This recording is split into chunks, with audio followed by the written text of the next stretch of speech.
The mass shooting at the Borderline Bar and Grill in Southern California on November 7th, 2018, is a tale of men and masculinity.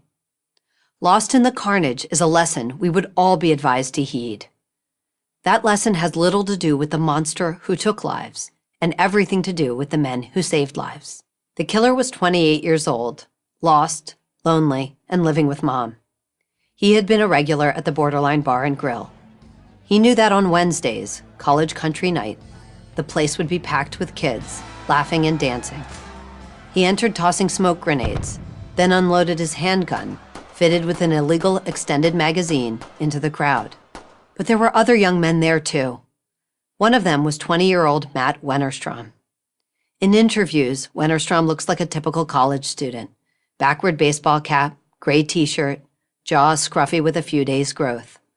On camera, he seems laconic, humble, willing to answer questions, neither eager for the limelight nor afraid of it. As soon as he heard the shots, Wennerstrom told ABC News, he knew exactly what was going on. He and some friends grabbed everyone they could and pushed them down behind the pool table, placing their own bodies on top of the girls.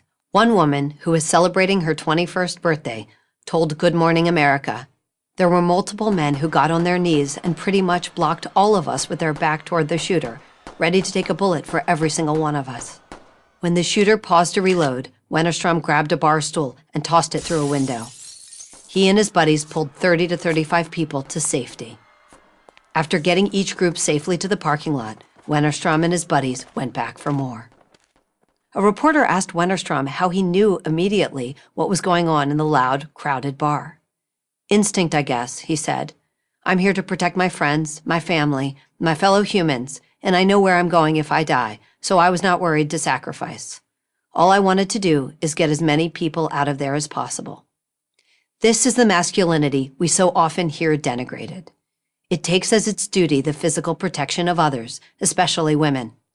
This masculinity doesn't wait for verbal consent or invitation to push a person out of harm's way. It sends hundreds of firefighters racing up the Twin Towers to save people they've never met. And it sent Sergeant Ron Heelis of the Ventura County Sheriff's Office rushing into Borderline Bar and Grill, where the shooter was waiting for him. "I gotta go handle a call," Heelis had just told his wife over the phone. "I love you." The 54-year-old husband and father died at the hospital from the wounds he suffered as he tried to stop the rampaging gunman. The way so many women have a natural ease with caring for children, so many men have the instinct to protect and serve. It is a refined sort of masculinity that must be developed and praised. The military has done this for years. Police academies and fire departments do it too. Only the educated classes have learned to sneer at it. Would that they never need it. There will always be young men like the Thousand Oaks shooter, full of rage, mentally unstable, failing to launch. We can work to eliminate the threat they pose, or treat whatever mental disease hobbles them, but we will never stop every evildoer from obtaining weapons. The extended magazine that enabled the shooter to fire so many rounds is already illegal in California. As many laws as we pass, we will never eradicate evil. So here's the lesson. Masculinity is a style of behavior, not a code of conduct. It can be used for great good, and it can be perverted into evil. One of the most important tasks of a moral society must be to make boys into good men. If we continue to disparage the male impulse to act heroically, if we mock those who want to protect women, we will fail in our task. Yet many seem bent on doing just that, especially in our institutions of higher education. Fortunately, Matt Wennerstrom and his friends missed the lecture that young women don't require male protection. Thank God they did. I'm Abigail Shrier for Prager University. Thank you for watching this video. To help keep PragerU videos free, please consider making a tax-deductible donation.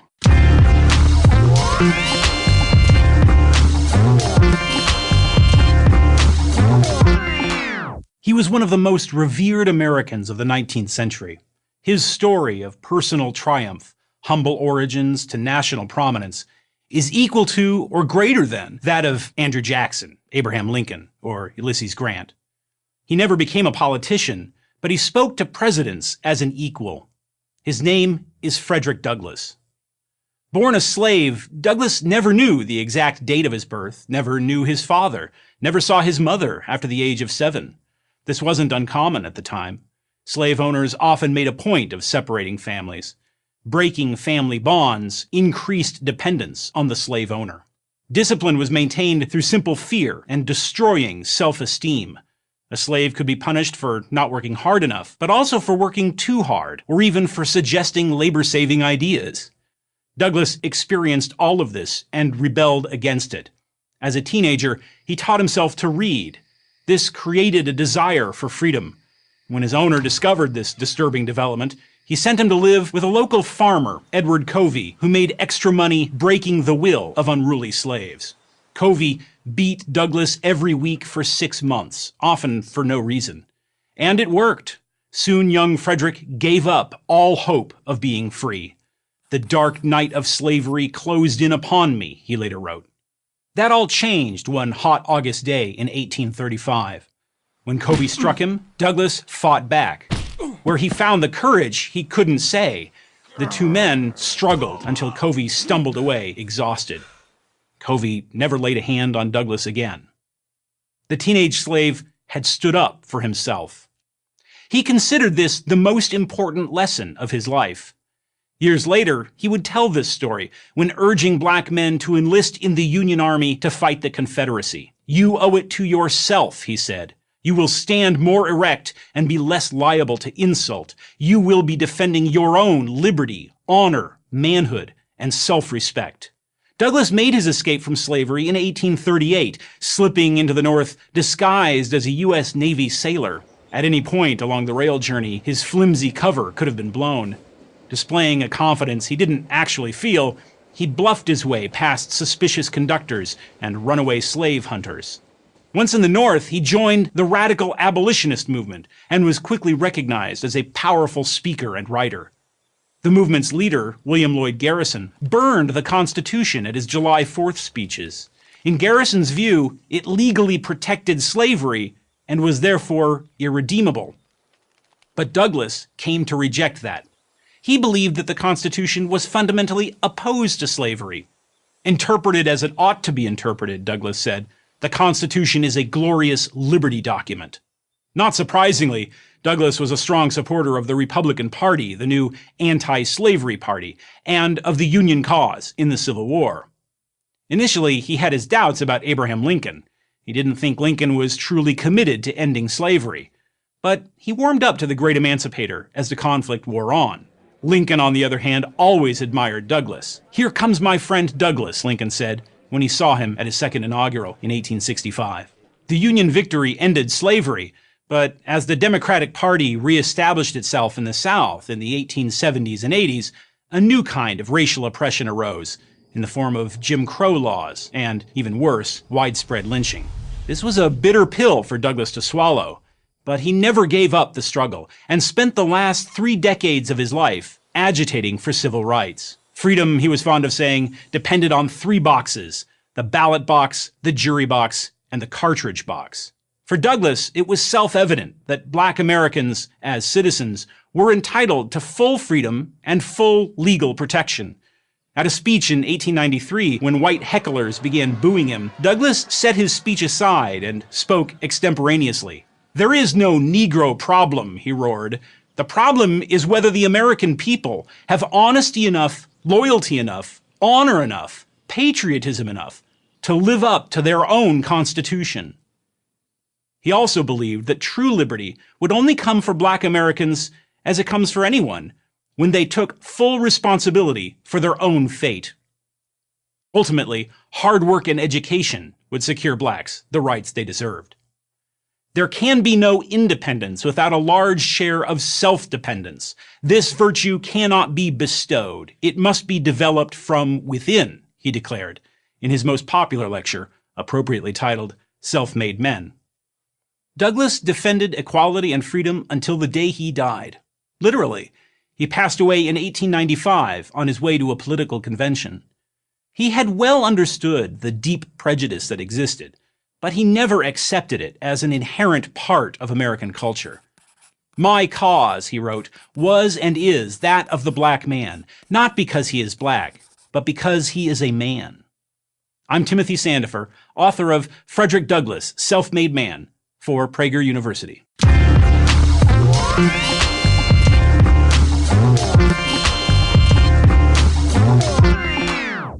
I want to talk to you about 3 words that should scare the heck out of you, especially if you're young. Public pension liabilities.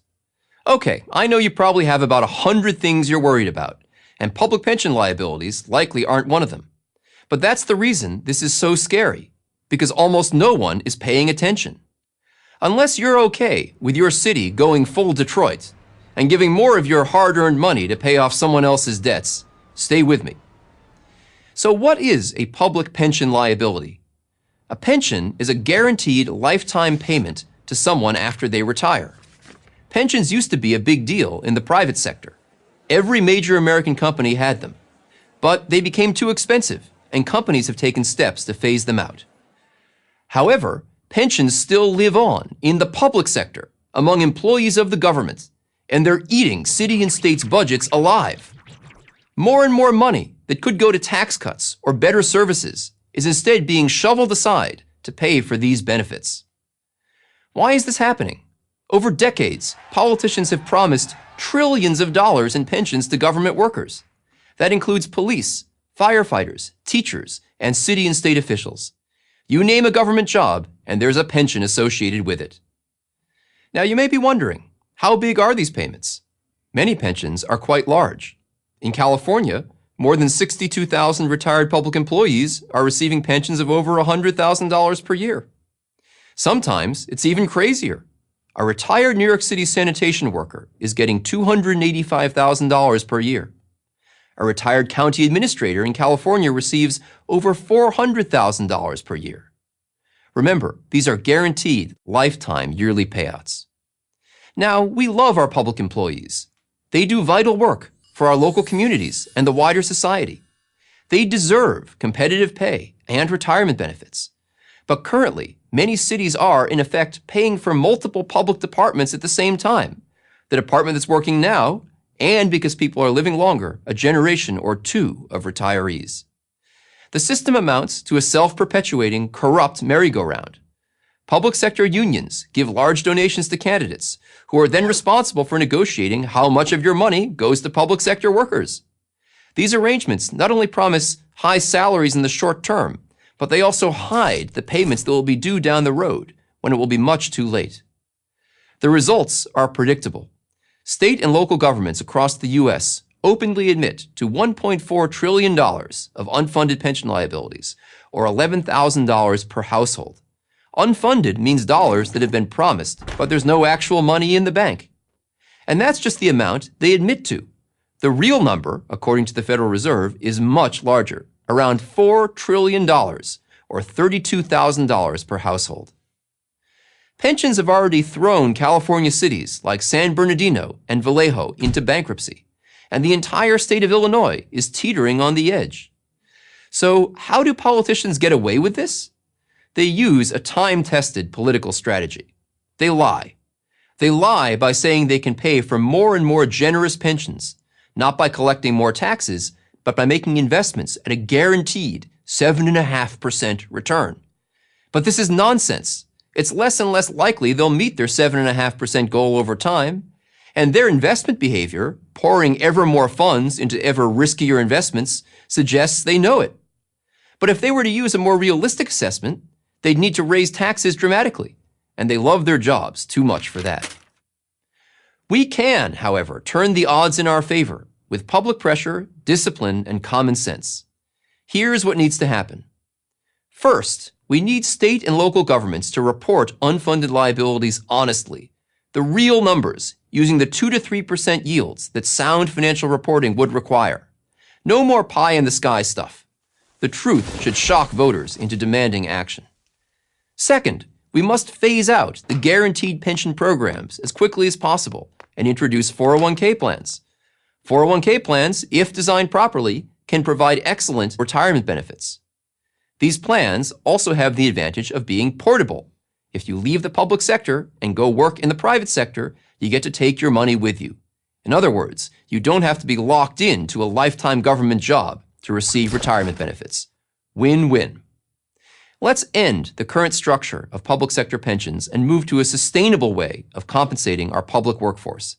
Save your city, save your state, save your money. I'm Joshua Rao, professor of finance at Stanford and senior fellow at the Hoover Institution for Prager University.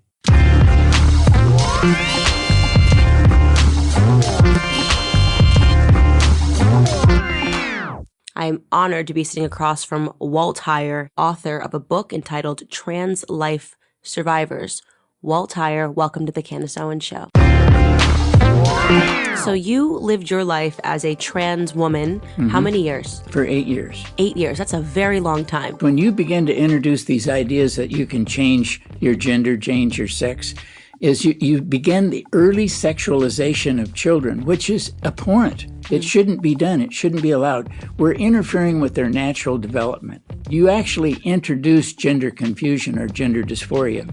You're not born with it. You're not born with a different brain. You're not born in the wrong body. The transgender movement is really a Band-Aid for something else. And many people that find themselves in this trans space are really hurting. Every single person that I've worked with over the last 10 years, 100% of them can identify the issue, the time, the hurt, the pain, the loss that caused them to not want to be who they are and begin to identify as a different gender. The suicide rates of people that transition are astronomical. 19 times higher. 19 times higher. And our media ignores that. And Candace, they're even using the idea that you can transition people as a suicide prevention. You know, they say this is a way to prevent suicide. It's nonsense.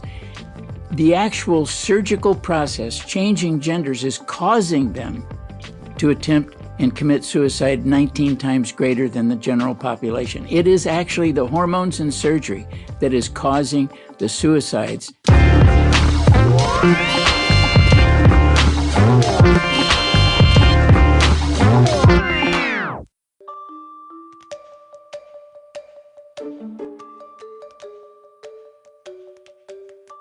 It started with this one email from one of our supporters saying, hey, you know, I was at the office today and I remembered watching this video last night and I wanted to show it to my colleague, but I pulled it up on my browser in the office and I wasn't able to find the video. What happened? Did you take the video down? We first discovered that our videos are being restricted in 2016, and at the time that was 15 PragerU videos. Since we filed our lawsuit and started speaking up on the issue, not only has that number grown, it's now over 200 videos restricted. It's almost as if YouTube and Google are punishing us for speaking out and fighting back.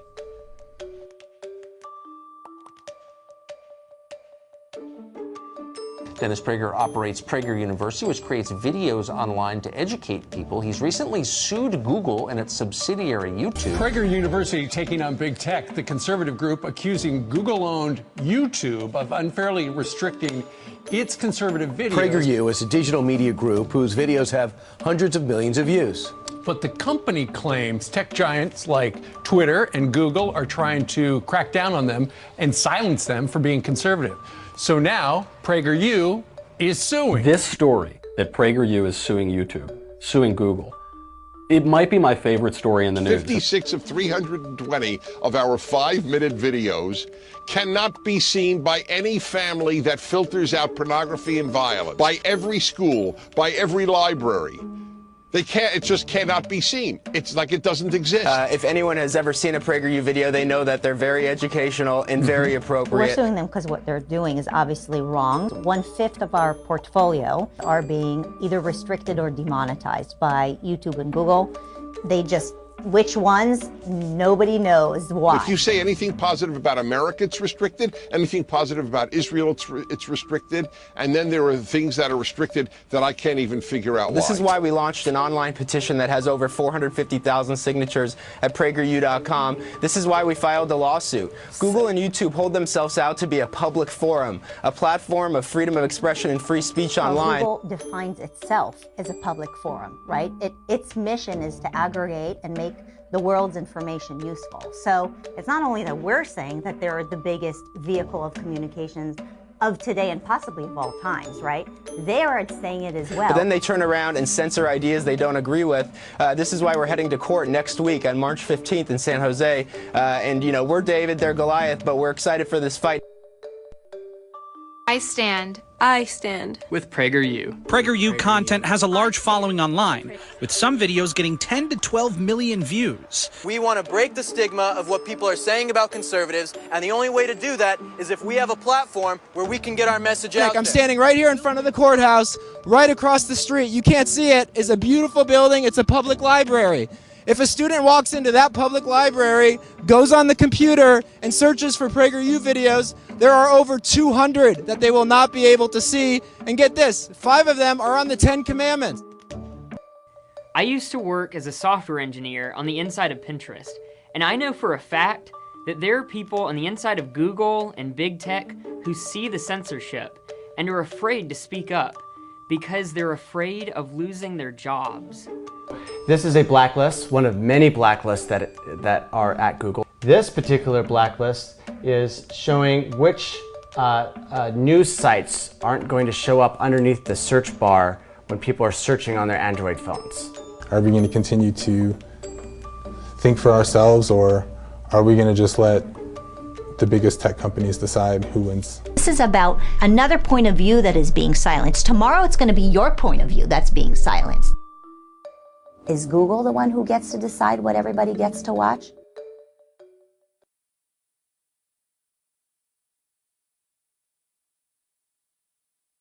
I am so pleased to introduce you guys to a man who needs no introductions. He has one of the greatest sounding voices I have ever heard. Sebastian Gorka, welcome to the Candace Owens Show.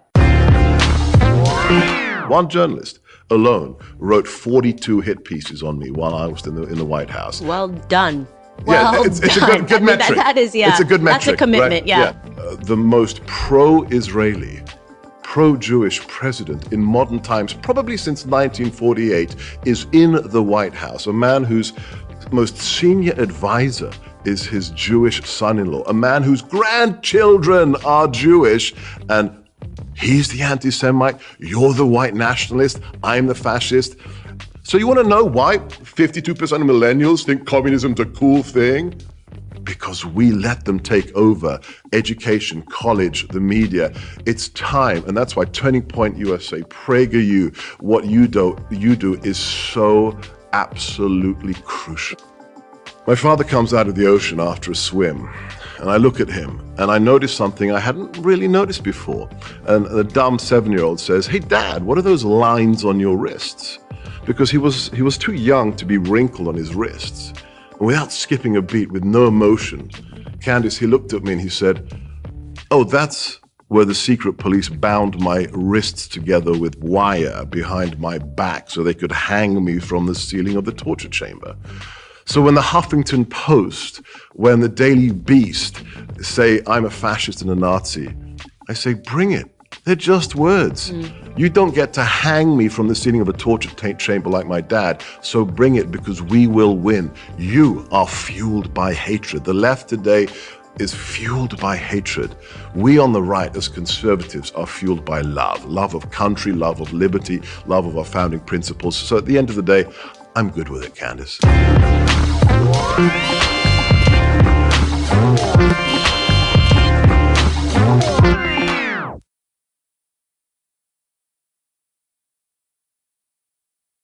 We face an existential threat.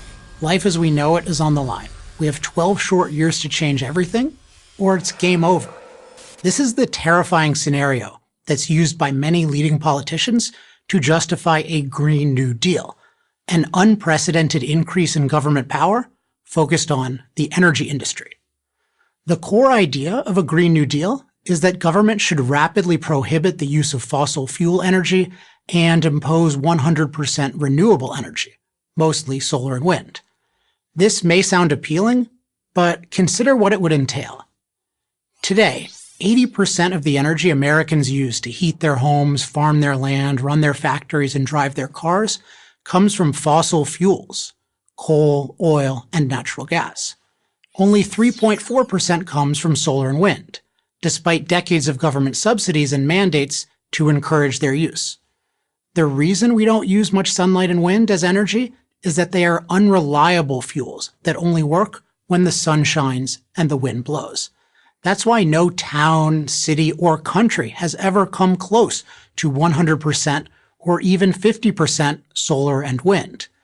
And yet, Green New Deal proponents say they can do the impossible, if only we give the government control of the energy industry and control of major users of energy, such as the transportation industry, manufacturing, and agriculture.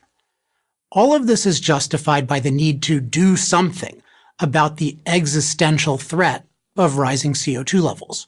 We're told on a daily basis that prestigious organizations like the United Nations have predicted mass destruction and death if we don't get off fossil fuels. What we're not told is that such predictions have a decades-long track record of getting it wrong. And by wrong, I mean completely missing the dartboard wrong.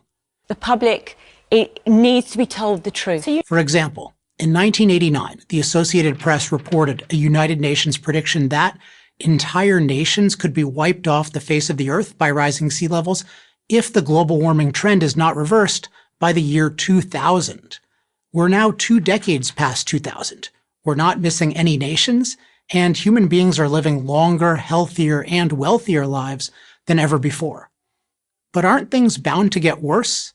Haven't scientists established that CO2 is a greenhouse gas with a warming influence on the planet? Yes, but that's only a small part of the big picture. Although CO2 causes some warming, it's much less significant than we've been told. Since we started using significant amounts of fossil fuels in the middle of the 19th century, we've increased the percentage of CO2 in the atmosphere from 0.03% to 0.04%, which correlates with an average temperature increase of about 2 degrees Fahrenheit. It also correlates with significant global greening, because CO2 is plant food. All of this is far from unprecedented territory for our planet, which has existed with at least 10 times today's CO2 levels and a 25-degree warmer average temperature. What is truly unprecedented, though, is how safe we are from climate. The International Disaster Database, a nonpartisan organization that tracks deaths from climate-related causes, such as extreme heat, floods, storms, and drought, shows that such deaths have been plummeting as CO2 emissions have been rising. How is this possible? Because of the fossil fuel energy that emitted the CO2, which has empowered us to climate-proof our environment with heating, air conditioning, sturdy buildings, mass irrigation, and weather warning systems. Fossil fuel energy has not taken a naturally safe climate and made it unnaturally dangerous. It's taken our naturally dangerous climate and made it unnaturally safe. Fossil fuels are not an existential threat. They're an existential resource because they increase something much more important than the level of CO2 in the atmosphere, the level of human empowerment. Increased life expectancy, income, health, leisure time, and education are all tightly linked to increased access to fossil fuels. Does this mean that we shouldn't look for lower carbon energy alternatives? Of course not. But the alternatives should lead us toward more abundant, more reliable power, not less. The most promising form of alternative energy is not unreliable solar and wind, but reliable, carbon-free nuclear energy. Sweden gets 40% of its electricity from nuclear, France over 70%. While nuclear energy is smeared as unsafe, it has actually been demonstrated by study after study to be the safest form of energy ever created. And yet, Green New Deal proponents who say that we have 12 years to save the planet from rising CO2 levels vigorously oppose nuclear, in addition to all fossil fuel use. By opposing every affordable, abundant, reliable form of energy, the Green New Deal won't protect us from an existential threat. It is an existential threat. I'm Alex Epstein, author of The Moral Case for Fossil Fuels for Prager University.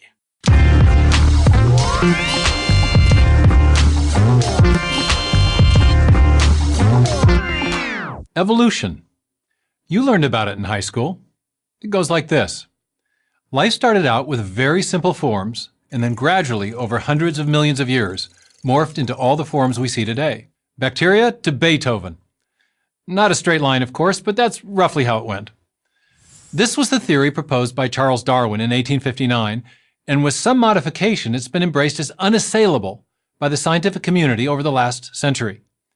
As evolutionary biologist Richard Dawkins says, if you meet somebody who claims not to believe in evolution, that person is either ignorant, stupid, or insane. But is that right? Are there no scientific reasons to doubt the evolutionary account of life's origins? In November 2016, I attended a conference in London convened by some of the world's leading evolutionary biologists. The purpose? To address growing doubts about the modern version of Darwin's theory. Let's look at just two scientific reasons to doubt this theory. First, the Cambrian explosion. A weird and wonderful thing happened 530 million years ago. A whole bunch of major groups of animals, what scientists call the phyla, appeared abruptly within a geologically short window of time, about 10 million years. These novel animal forms, exhibiting prototypes of most animal body designs we see today, emerged in the fossil record without evidence of earlier ancestors. Did you catch that? A huge number of diverse animals appeared with no discernible antecedents. So where did they come from? This question really bothered Darwin, and he acknowledged that he could give it no satisfactory answer. Nor can scientists today. The renowned biologist Eugene Koonin of the National Center for Biotechnology Information describes the abrupt appearance of the Cambrian animals and other organisms such as dinosaurs, birds, flowering plants, and mammals as a pattern of biological big bangs. So what caused all these new forms of life to arise? That question leads to a second big doubt, the DNA enigma. In the 1950s, James Watson and Francis Crick made a startling discovery. The DNA molecule stores information as a 4-character digital code. Strings of precisely sequenced chemicals inside the DNA helix store the instructions, the information, for building the crucial proteins that cells need to survive. Unless the chemical letters in the DNA text are sequenced properly, a protein molecule will not form. No proteins, no cells. No cells, no living organisms. Bill Gates has said DNA is like a software program. Let's think about that for a second. For computers to run faster and perform more functions, they require new code. Well, the same is true for life. To build new forms of life, the evolutionary process would need to produce new genetic information, new code. But this raises questions about the creative power of natural selection and mutation. Natural selection is a simple sorting process. Species keep favorable mutations that allow them to survive, but eliminate bad mutations that cause their members to die out. No one doubts that natural selection is a real process, and that it produces minor variations. But many biologists now doubt that it produces major innovations in biological form. To see why, think again about software. What happens if you introduce a few random changes into computer code? You'll likely mess it up, right? Though it might still work if you don't make too many changes. But if you make enough random changes, your program will stop functioning altogether. You certainly can't keep doing this and expect some cool new program to pop out. There's a mathematical reason for this. In all codes and languages, there are vastly more ways of arranging characters that will generate gibberish than there are arrangements that will generate meaningful sequences. And this applies to DNA. Remember, natural selection only selects sequences that random mutations generate.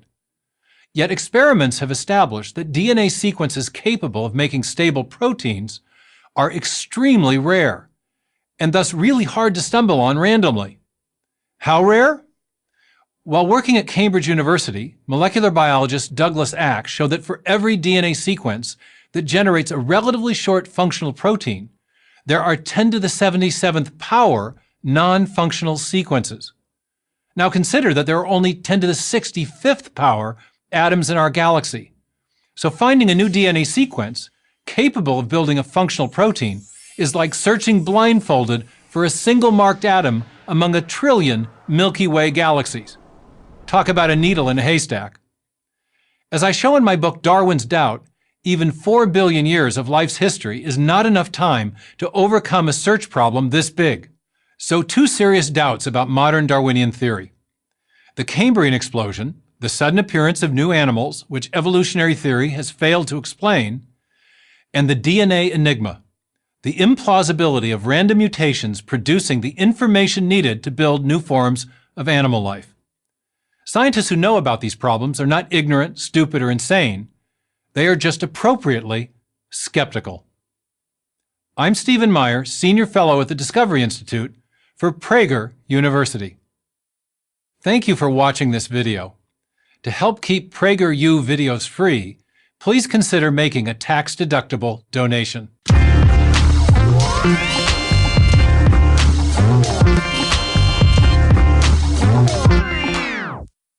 There's the Claremont Review of Books, which is a terrific publication, has a huge piece by David Gelernter, who is a true colleague in values. He wrote a great book on Americanism. He gets it. He's one of the few who really get it. He's a professor at Yale, and he's virtually completely alone, maybe completely alone. Anyway, he wrote a piece. We should put it up. People should read it.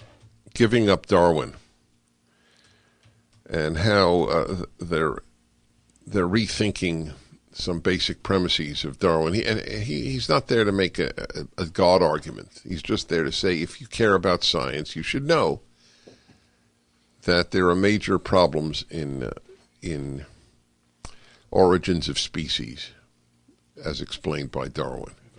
Darwin himself, I'm sorry? We have a PragerU video coming out on that very subject by the man who changed his mind. Stephen Meyer, who's a very exceptional man up at the Discovery Institute. He's got his PhD from Cambridge in history and philosophy of science. His knowledge is voluminous. And anyway, you should be aware of the Gelernter article. One of the big problems, and I'm a real novice in this arena, but one of the big problems is the Cambrian explosion. There were too many new species in the Cambrian explosion, which was an explosion of new species. But we don't have a fossil record of those species, of what preceded them, I should say. Nothing led up to them. They seem to have arisen, so to speak, spontaneously, just as the universe did. Do you know that there are scientists who believe in a multiverse? They believe, a lot of atheists say, I don't believe in God because you can't prove God. Well, you can't prove, there's no way possible to prove that there's another universe. It cannot be proved. It is outside of the realm of the possible. It is impossible, therefore, which is a one-word statement of outside the realm of the possible. Right? What people will do to avoid confronting a creator is almost funny. And the multiverse is the funniest. You understand there's an infinite number of universes, according to this. We have a video on that, given by an astrophysicist. From, what is it, UC San Diego?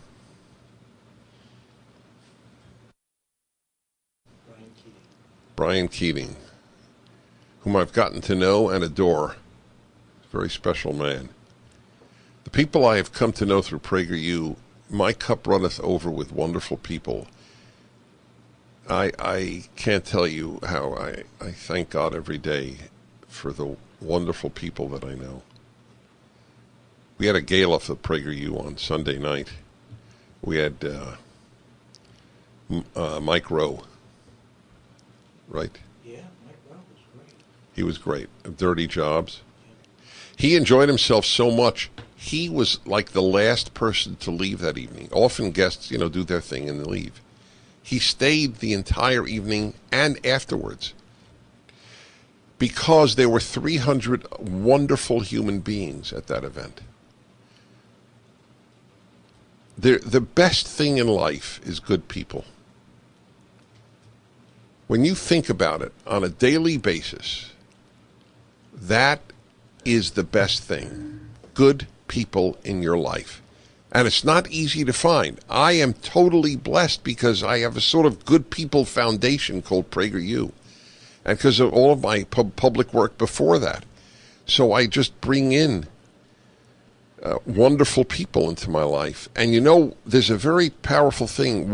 Good people make you better. Just bad people make you worse. Who or whom you are surrounded by has a tremendous impact on you. It's not possible not to. A big part of my religious commitment comes from having friends who were similarly religiously committed. And if I were surrounded by people who mocked God and the Bible, it would have an impact on me. You can't not be affected by the people in your life. It's not possible. But how do you find such people? I wish there was like a good people Tinder. Swipe to the left. If you share values. How does it work on Tinder? Which way do you swipe to want to meet the person? Left or right? Swipe to the right? The left is not objected? Which the way you swipe? You're the only single one here. Which way do you swipe? He doesn't know left and right. It's a problem. It's big. You should see his hand going. It's like I asked him a toughie. And he goes, well, if I go this way, you think you left to dismiss. Yeah, okay, so you were right. Do you go on Tinder? I'm sure you wouldn't be the only married man on Tinder. I have to say, if I had to bet everything I own, does Alan Estrin go on Tinder? I'd bet against it. That's it, and I'm not a betting man. That's a good line. He wouldn't even have dinner with Mike Pence alone. That was a very, very witty line, Triple G. You should definitely renew your contract for September. Whew. No. You should feel comfortable. We're getting, we're 2 days away. 1-8-PRAGER-776. Anyway, we're going to put that article up at DennisPrager.com. The Dennis Prager Show. During the game, they showed a shot of George and me laughing together, and so people were upset. They thought, why is a gay Hollywood liberal sitting next to a conservative Republican president? Didn't even notice I'm holding the brand new iPhone 11. But a lot of people were mad, and they did what people do when they're mad. They tweet, but here's one tweet that I loved. This person says, Ellen and George Bush together makes me have faith in America again. And exactly. Here's the thing. I'm friends with George Bush. In fact, I'm friends with a lot of people who don't share the same beliefs that I have. We're all different, and I think that we've forgotten that that's okay that we're all different. For instance, I wish people wouldn't wear fur. I don't like it, but I'm friends with people who wear fur. And I'm friends with people who are furry, as a matter of fact. I have friends who should tweeze more. And but just because I don't agree with someone on everything doesn't mean that I'm not going to be friends with them. When I say be kind to one another, I don't mean only the people that think the same way that you do. I mean be kind to everyone. Doesn't matter. What's up, guys? Will Witt here from PragerU. Today we are at Washington Square Park in New York City. We're going to be asking people if they know any Republicans. Should be a lot of fun. Do you guys have any Republican friends? I don't think so. Do you guys have any Republican friends? No, thank God. Do you guys have any Republican friends? No. No. I like the all denim look. It looks good.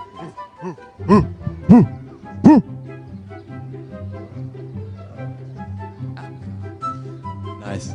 Probably Republican as well. Probably not. Do you have any Republican friends? No. Why not? I would be friends with someone who's Republican. Why is that?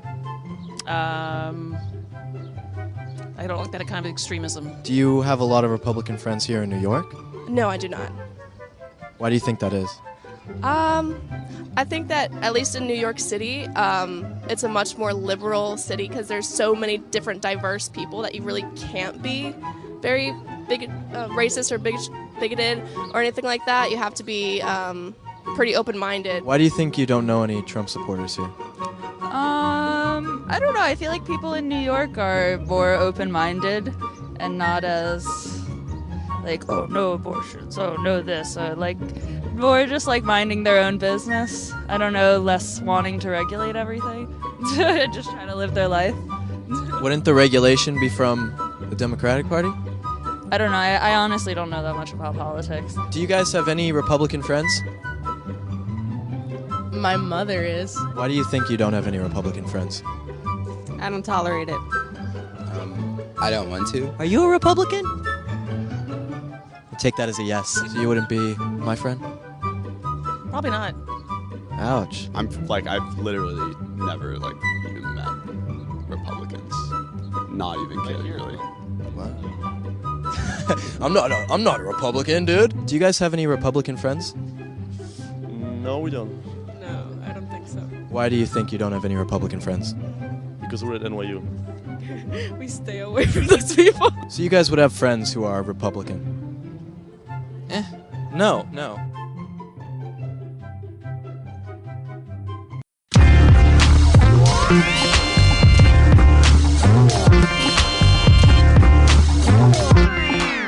It's 1 in 3 African Americans locked up in this country. There's realities here.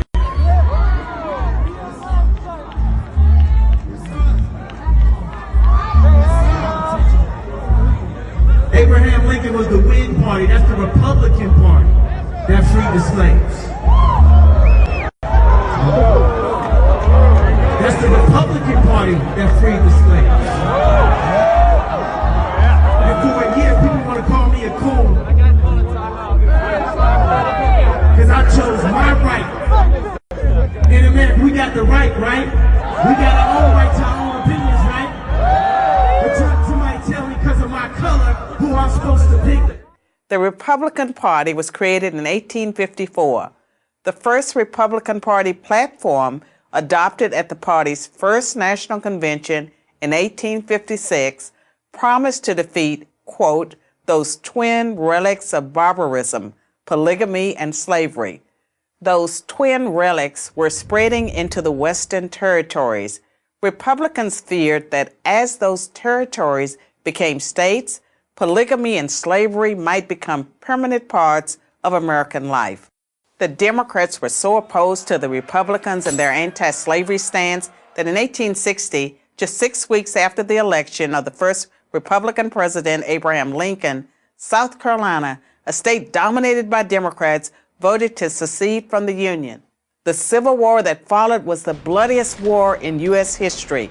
It led to the passage by Republicans of the 13th Amendment, which freed the slaves, the 14th Amendment, which gave them citizenship, and the 15th Amendment, which gave them the vote. In 1870, the first black senator and the first black congressman were sworn in, both Republicans. In fact, every black representative in the House until 1935 was a Republican, and every black senator until 1979 was too. For that matter, the first female member of Congress was a Republican. The first Hispanic governor and senator were Republicans. The first Asian senator, you get the idea.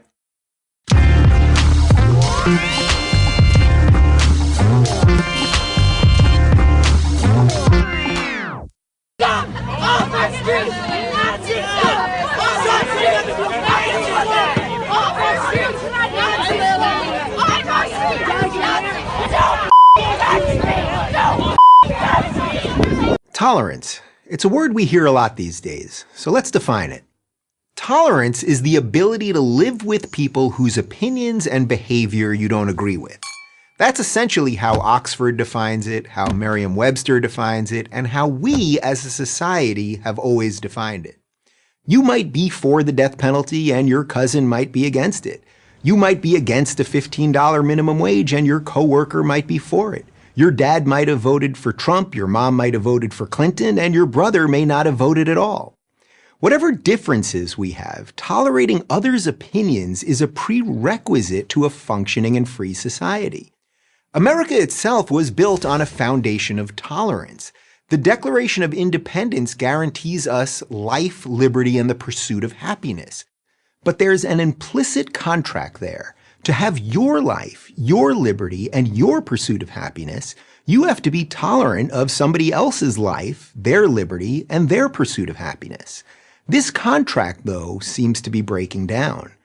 If you listen to the mainstream media, only one side is living up to this deal, the left. The right, according to the media, is intolerant of everyone, except those darned white heterosexual Christian males. There's only one problem. It's just not true. Incredibly, the left isn't even tolerant of the very people they say they're tolerant of. If you're gay or black or an immigrant and you're not in lockstep with current leftist orthodoxy, you know exactly what I'm talking about. If you believe we should judge people on the content of their character and not the color of their skin, the left calls you racist. If you believe that America is a nation of immigrants, but that our country should also protect its borders, the left calls you a xenophobe. If you believe that men and women are equal but fundamentally different, the left calls you sexist. Here's the thing, those who only tolerate people they agree with or like aren't actually tolerant. So who is tolerant? Is it the organizers of the Women's March who had to apologize for the hurt and confusion they caused when they invited a man, leftist icon Bernie Sanders, to speak at their convention? Is it the Antifa thugs who caused UC Berkeley to spend $600,000 on security when mainstream conservative Ben Shapiro showed up to give a talk? Or is it Democratic Congresswoman Maxine Waters who scolded Kanye West for talking out of turn when he dared suggest that blacks should think for themselves? These aren't isolated examples. I'm guessing that you, person watching this right now, have silenced yourself because you don't want to suffer the wrath of the outrage mob. So let me ask the question again. Who is tolerant? Well, here's the surprise. It's actually those scary right-wingers that the media and the universities demonize every day. I speak from personal experience. Maybe I'm a glutton for punishment here, but I still consider myself a liberal. And it's my duty as a liberal to say what I think. I would rather stand for what I believe and be hated than bow down and be loved. The left, sadly, has become utterly intolerant of anyone with whom they disagree. Why? Because they believe that they know how you should live and how you should think. Any deviation, any nonconformity is dangerous to that goal. Believe it or not, the right these days actually welcomes diversity of thought. I can tell you that in the last few years of my political evolution, I've consistently found conservatives to be tolerant and open-minded. Don't take my word for it, though. Test it out for yourself. Go talk to some. They do exist, and they do things like watch movies, travel, and eat ethnic food. You know, regular people things. You know what I found out? The right, much more than the left, believes in the notion of live and let live. And that, ladies and gentlemen, is the true definition of tolerance. I'm Dave Rubin of The Rubin Report for Prager University.